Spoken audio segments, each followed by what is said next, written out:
Hello, good morning! Panibagong umaga, panibagong vlog. Yun naman ang ating mapapanood sa Sherilyn's TV.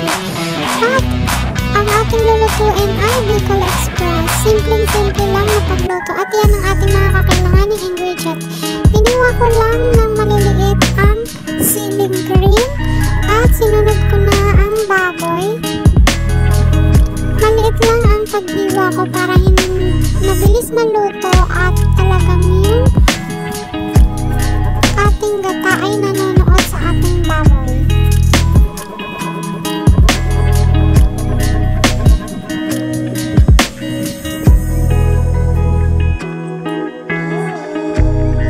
Atin yung mantika at isunod na natin yung bawang, igisa-gisa lang natin ito at isunod na natin yung sibuyas, igisa-gisa natin hanggang ito ay mag-golden brown.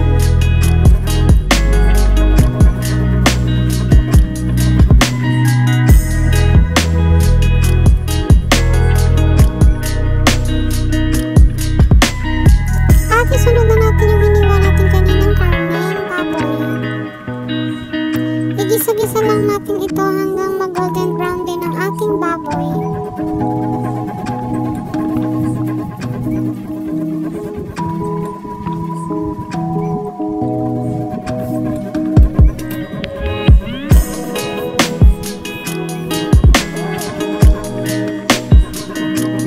Mas masarap kasi pag naluluto na talaga sa sibuyas bawang ang ating baboy. Nasasama na ang aroma nito sa ating karne.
lahat, lagi po sana tayong mag-iingat at magdadasal. Sana po huwag kayong magsawang sumuporta sa aking mga video kahit po mga napanood din ako sa ibang vlogger.